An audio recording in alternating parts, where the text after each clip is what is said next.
That was the best thing my dad ever did for me. So I am a child of a single mom. And my mom's here. Hi, Mama. Hey. Now, my life includes traveling in an Airstream. That's my life, y'all. I travel full time in an Airstream with my mom and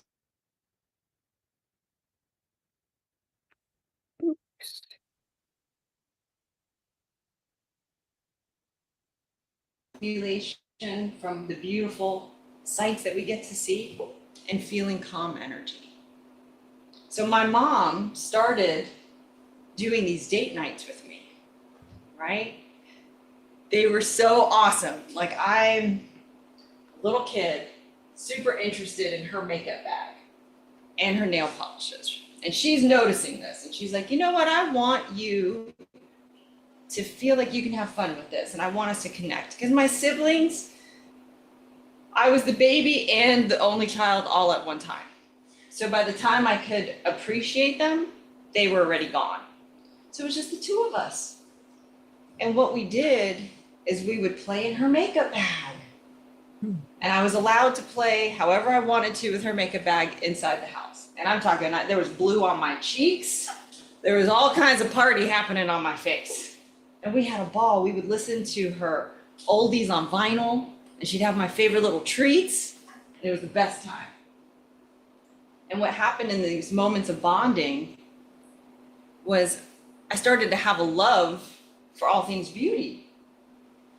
So now my job at age 8 was mowing the grass for extra money, right? That's how I earned allowance and extra money. Now here's the thing. I was living in Central Florida using a push mower on half an acre. Y'all, it was hot. It was so hot. And I didn't want to be out in the heat. So I'm out there just mowing, wondering how I can keep this beauty thing going on more than just the weekend date nights. So I'm out there on my mower and I'm like, I wonder if Mom will let me start painting her nails and charging money. Maybe she'll let me come inside and not have to stay out here. I wonder if when I finish this job up, she'll go for it. So I go inside and I said, hey, Mom. She's like, what's up? I'm like, if I painted your nails and did a great job and charged you money, would you pay me? And she said, oh. She said, well, it would have to be good because if I'm gonna pay you money, you've gotta pay attention to detail. And I thought, all right, you're giving me a chance. I said, well, I would love to try. And so I started building a business at age 8. And this business, y'all, blew up. All of a sudden, everybody's coming over to get their nails painted. Everyone's coming over now and bringing over their box colors. All of my friends' moms are bringing them over and they're like, you can get that hairline really tight because your attention to detail. I'll give you $5 if you do mine. Yes, I will. And then before I knew it, I'm cutting hair. Now, who's trusting an 8-year-old with scissors? Everybody. All of them, they're all lined up and they're like, me next. Because I was given a chance to be me. And I was just flowing and having fun. There was so much joy coming through me. And so I continue on. And then I made it, y'all. I graduated high school and I made it to the mall. I got my first full-time makeup job at the mall and I had made it. And I was so happy to be there, so proud. But here's the thing. I'm painting faces and getting paid for it and loving it. And then management starts to notice my attention to detail. And they say, you know, you would do very well in retail management.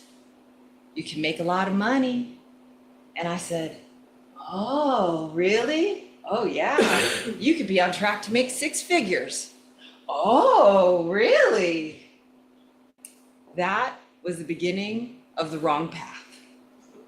I went down that wrong path looking for money instead of following my joy. Have y'all ever been there where you made a decision because you're like, oh, this is going to be fantastic. I will have all this money and then I can do whatever I want. Now at 18, I was like, oh, I can take all my friends out to dinner and I can go on all these road trips and it's going to be wonderful. But that's not how it works out. It never goes the way you think it's going to go, because I actually had to work every weekend and late nights and holidays, and I wasn't doing the thing I loved anymore. And so now I am being recruited from all these companies. So I'm going here, going there. My pay is going up, my joy way down, and I'm feeling it. And I'm kind of wondering, what happened to me? What happened to me? I used to love doing this art, but now I'm doing this other job. And so I get a great position at a big box retailer. And the person I beat out for the job works at the store. Awkward. They're there. But now here's the thing, the folks that hired me, they banked on the fact that the employees would help me do my job. By the way, the job that I don't know how to do. But they also banked on the fact that I'm a fast learner. Well, y'all, it didn't work out like that. I'm miserable at my job. Miserable at this job. And I walk in to the stockroom and they didn't hear me. Because fun fact about me, I'm a ninja. They didn't hear me. So I walk in and I go, what's that? And I hear them talking about me. Y'all, they were talking about me. And I hear them say, I can't stand her. She doesn't know how to do this job. And why does she always look like she's ready to go to a party? So you know what I did? I just backed out of that stockroom as quietly as I went in there, because I had no leg to stand on, because they were right about all of it. I didn't know how to do the job, and I did always look like I was going to a party, even wearing khakis. So I'm in this space of feeling so much hurt. I couldn't believe this was happening to me. And I clock out, and thankfully I had the next 2 days off. And I held my tears inside, and I made it to my car, and then I started crying. And I didn't stop crying. I went home, and I'm crying, and my roommate's like, are you okay? And I was like, they were talking about me. They were about me. I don't know how to do my job. And I was in so much pain. Have y'all ever been there? Yes. Have y'all ever been there where you're just feeling like, well, how did I get here? And so that's when I cried out. Can I get an ah, miracles? Ah, miracles. And I called out and I said, what has happened to me? Please, please, God, help me. Please. I don't feel like I'm supposed to be here. Nobody wants me to be here. And I don't know where I'm supposed to be. And in that state of confusion, I put a prayer out and I said, if I'm going the wrong direction, send me a sign. Have y'all ever prayed the send me a sign prayer? So I upped the ante. You ready? I upped the ante on this prayer and I said, if I am not getting the sign that you're sending me, drop a box on my head and make sure that I don't miss it.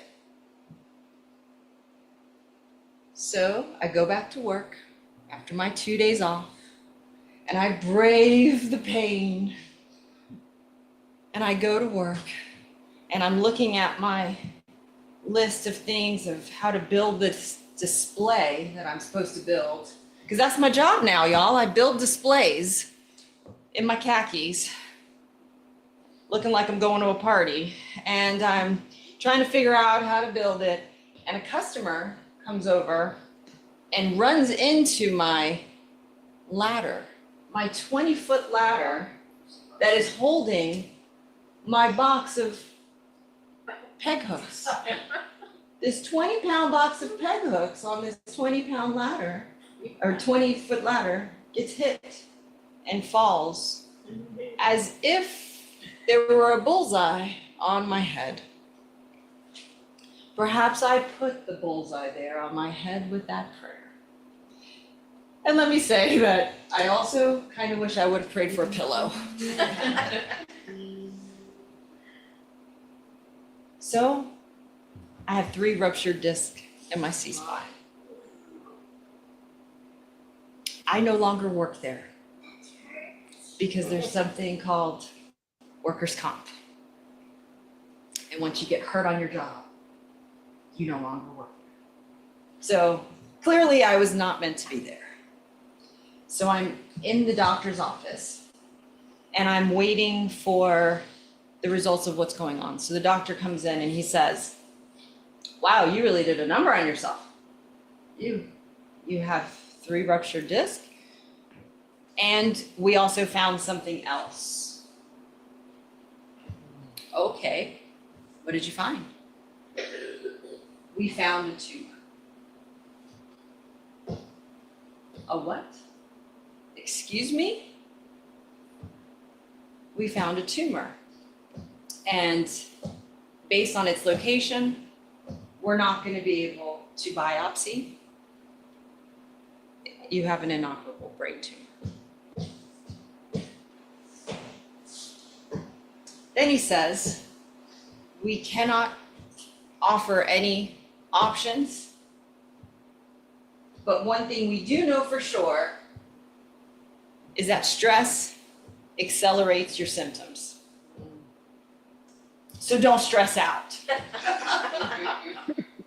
Bye. And then he leaves me on the table with that news. And I was like, no, don't leave. I have so many questions. Do you have a prescription for how to not stress out? A life tip?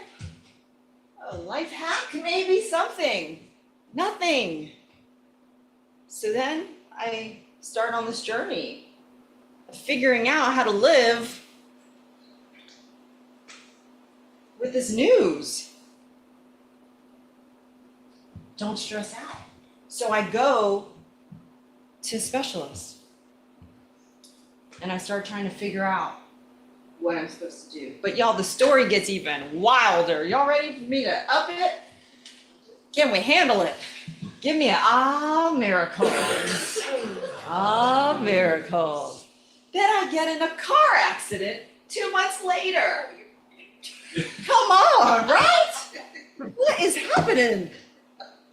2 months later, a teenager wants to get their car washed, not looking, runs right into me. So I avoid a head-on collision because I'm paying attention. So now my back's hurt, my neck's hurt, I got this thing in my head. Don't stress out. No information on how not to. But it's really hard not to. Because I'm feeling really sad. Because all this is happening and I'm in pain. So I just do the best job I can do of going to the specialist and being a great patient. And I go in with hope in my heart that they're going to have an option. And we go through, okay, this is this and this is that, okay. And they tell me, there's just nothing we can do. Okay, go to the next one, on and on. And then I go to this one neurologist, and he's looking at me kind of crazy as I'm going through all the information. He's looking at me, and I'm like, what? Why are you looking at me like that? And he says, "You're just telling this to me as if you've accepted this." I was like, "Yeah, it's the diagnosis." And he says, and he gets right in my eyes, looks at me and says, "You don't want this."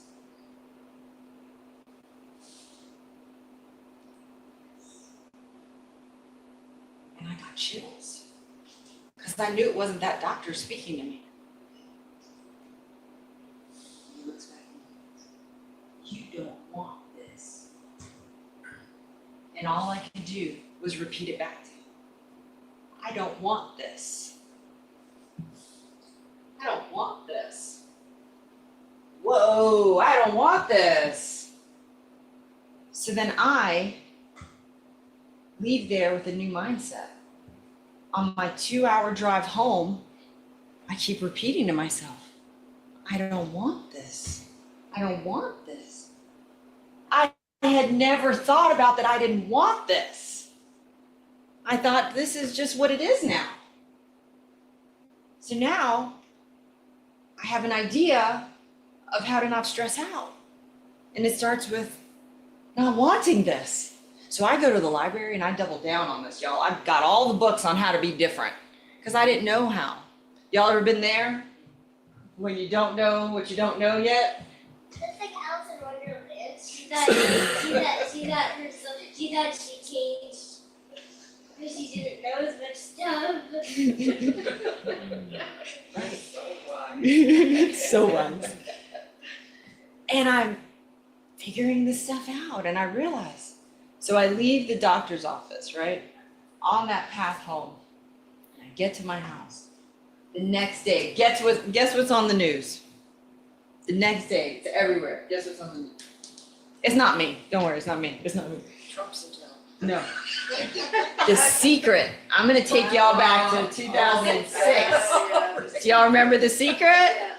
The next day, The Secret is launched and it's everywhere. The Secret, no. And I thought, I don't know what it's about, but I definitely need to be in alignment with that because people are changing their lives. If you've seen The Secret, read The Secret, people had medical conditions that they were reversing. They're changing their thoughts and then changing their way of being. And so I thought, if they can do it, I definitely can do it. I'm good at things. I can do this. Okay. So I kept working on it. I made a vision board of all the things I wanted because that's what you do. And I remembered that I used to really love doing makeup. Because what I also learned in The Secret was that people followed their joy. Oh, I remember those days when I used to follow my joy. So I put makeup on my vision board. And you know what else I put on my vision board? Paula Deen. Y'all know Paula Deen? Yeah. Oh, yeah. Yeah. So Mouth of the South, butter and all. Put her on my vision board. And I decided I was going to go to Savannah and live like I was dying. Going after it, going out with guns blazing, and doing all I could do to follow my joy again, to do the things that made me feel really good, no longer doing things because money was attached to it. So I decided to go to Savannah, and guess who I meet the first day I'm in Savannah? Paula? No, not Paula, I got you. I got you. I meet Josh, Fritz, Yeah. my partner and everything. Oh, great. My childhood friends invited me to move to Savannah, be their roommate, and he was the roommate they didn't tell me about. So guess what, y'all? Fun fact, we've lived together since we met. So I'm now doing makeup. The word is out. Business is good. I am out there doing things, working with Paula, because then she comes into the story too. I manifested her, gave her no choice but to show up. And I'm working, doing my thing. But here's the thing, my back can't keep up because remember, I got a car accident, my neck is hurt, all this stuff. So I end up going to India to repair my back. That's a great story I'll tell you later. So now I have a new lease on life. And I hit it hard, and I'm really going after everything, and everything on that vision board is coming true.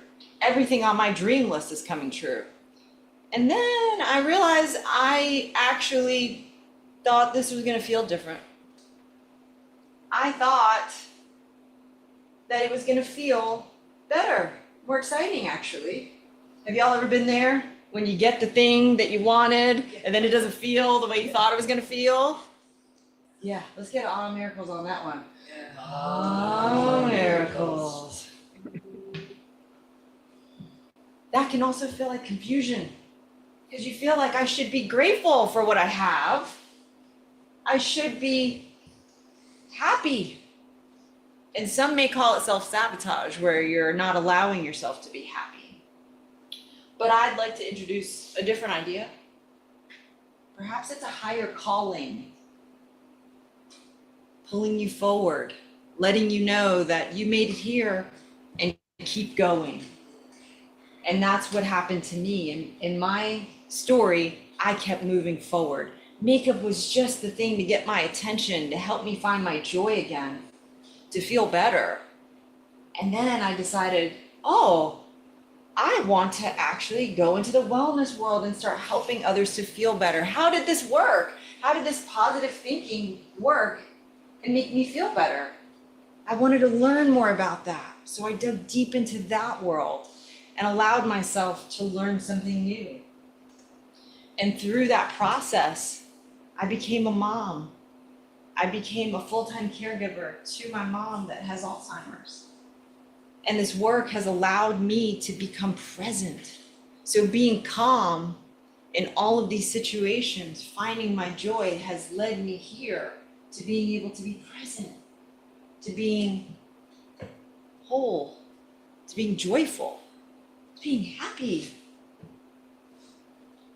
And that's what it's all about. So when we're calling out for love, we're really calling out to the love that we are. It's a calling out and a receiving all at the same time. All I was doing was calling out for love and following what I felt was right. And as I'm following what felt right, I kept feeling more love. I kept stepping out, trusting, feeling love holding me, knowing that these miracles are all acts of love. That's what a miracle is. So as I'm reaching out, I'm calling out, I'm grabbing on to love that's holding me. So before I close, I want y'all to pull out your phones. I know, we're in church. What? Pull out your phones. Pull out your phones. What I want you to do is I want you to, we may have a slide. And for our friends at home, maybe you can see this, but if you don't see the slide, there's a QR code on the slide. I want you to go to themiraclelab.org. And I'm going to give you a gift. So themiraclelab.org. Oh, sorry, it's C, is it CA? Yeah. CA dot, because y'all are special. Work in Canada, yay. So ca.themiraclelab.org. You should see the homepage. And I'm going to scroll down. When you enter in your email, I'm going to send you a gift right away. It's going to be 2 ebooks. Okay, so just hang on, CA. Dot the Miracle Lab. It's over on the screen. CA dot. Themiraclelab.org.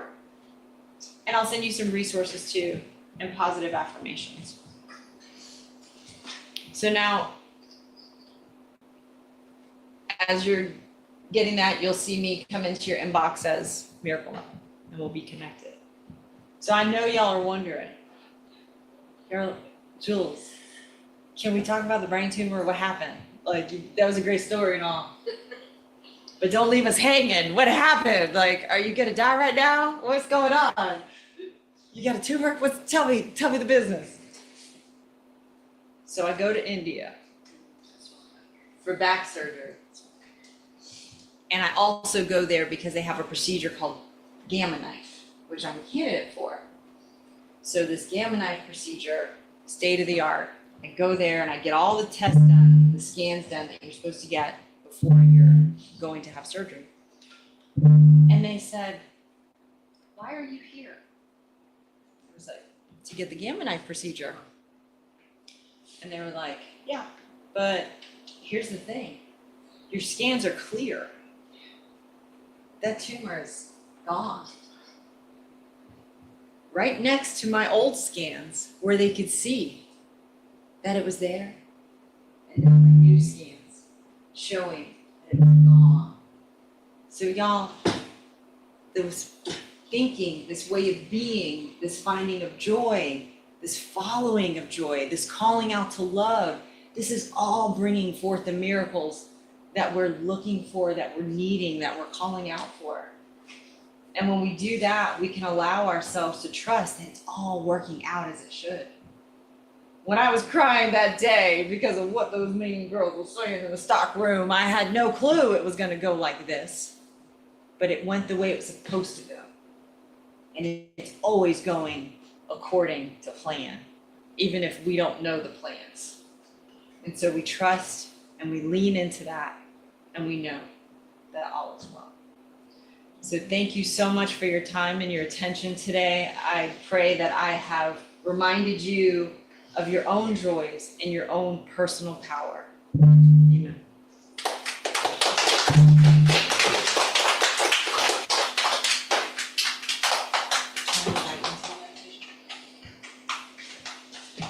So here I am back again, so fast. So we're going to go into the meditation. And the meditation is my favorite meditation to do with a group. Oh, it's so powerful. Now, this meditation is inspired by my son Julian's book. You haven't seen it? It's called You Are the Sky, right? So you are the sky. You are not your feelings. There's Julian. So in his book, the sky forgets it's the sky. The sky is holding on to the clouds, which are the feelings, okay? It's a beautiful story, and I'm not going to ruin it with any spoiler alerts. That's all you're going to get from me. But what I want you to do as we prepare for meditation is just have that idea in mind, that you are the sky, okay? So let's just settle in, get comfortable. Take some nice, easy breaths. Whatever feels good to you is exactly right. You're safe to close your eyes. You're safe to be in this moment. And so think about this idea that you are the sky. You are not your feelings.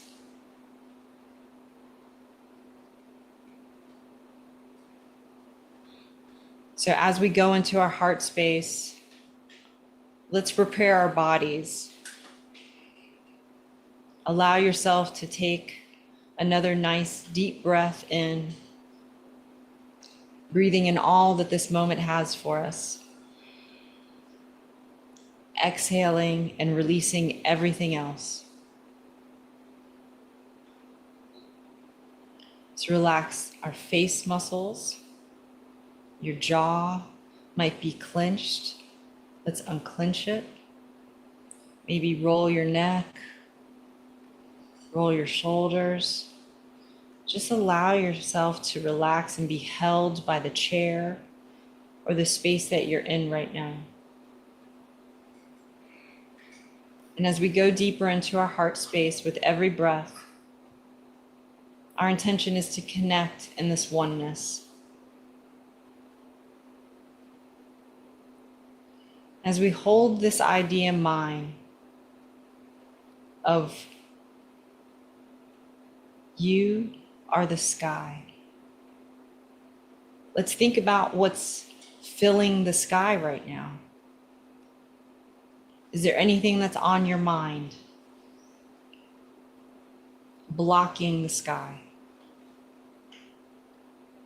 And we just give that thought that cloud attention. We notice it, we acknowledge it,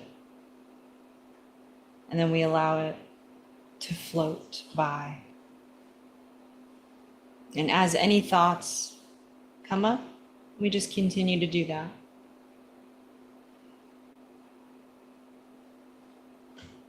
If there is a block right now, blocking love's presence, then we bring our attention to that.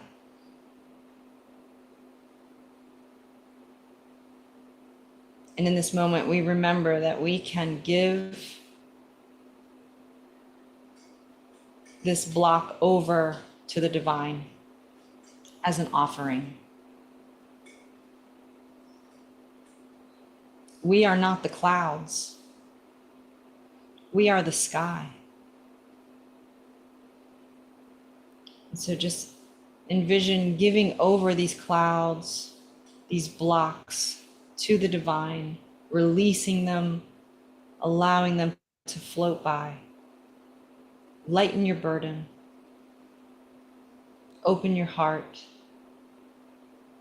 and feel that relief.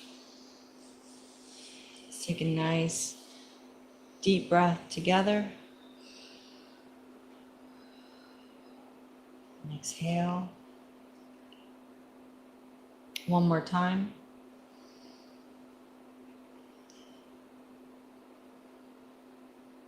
And as we start to close our time of meditation, we can feel our body again. We can come up through our feet, kind of wiggle our toes. Feel the ground if we're seated. And move that energy, that life force through and go up all the way, slowly up through your body, starting to wake up. You can start to wiggle your legs, move them around. When you get to your arms, you can move your arms around, maybe shake out your hands, roll your shoulders, roll your head. And when you're ready, open your eyes and return.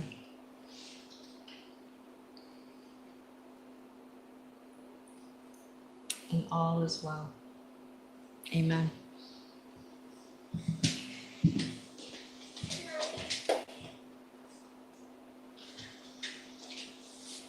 That was beautiful.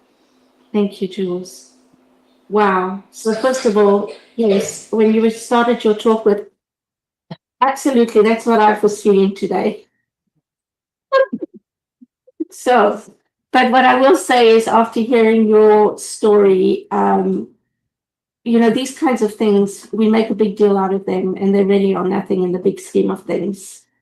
And your story was really powerful. And what I really enjoyed about it was you didn't do anything other than live your joy, follow your joy. It wasn't about sitting in meditation. It wasn't about affirming. It wasn't about, but you were living your joy, which I think is probably the key of how we really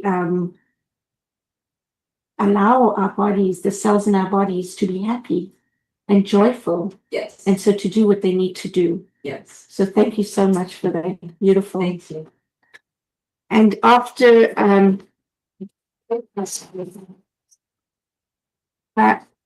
today at Unity Kitchener here, we're in person, and after which Jules is offering a workshop. Who's coming to the workshop? All right. Yay. Yes, please go ahead. This is Josh. Josh is going to say something. Okay, I'm going to share my screen with you guys. Let's get to it. For all of you at home, if you do want to do the workshop today, if you go to that web address, which is ca.themiraclelab.org, or from the QR code, we give you some options here on how you can register. If you can come to the church and get your own copy of the book, you can sign up with this button here. Otherwise, you can also order it from Amazon and have it just delivered to your house. You don't have to have the book today to be a part of the workshop. We just, basically purchasing the book gives you access to the workshop.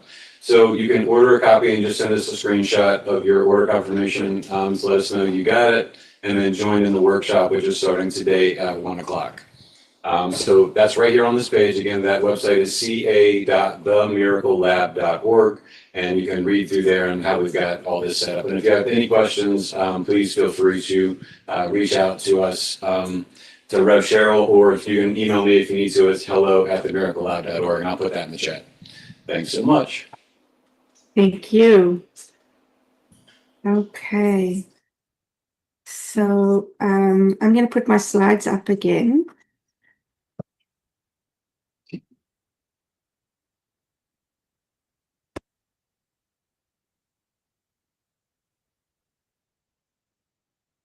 I can make it a bit slap. That was a bit loud. That's something.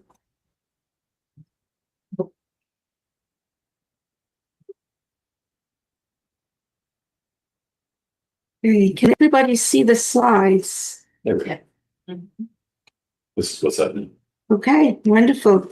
So we're back. So again, so grateful to have Jules and her family here, Josh and all your wonderful children whose names start with J. Forgive me, I'm at that time in my life where I'm very present in the moment, and so I don't exactly remember your names, but I know that they're beautiful, and you're beautiful, and I thank you for being here. Come a long way, and so we are very blessed. And how do I get to the next one? Oh.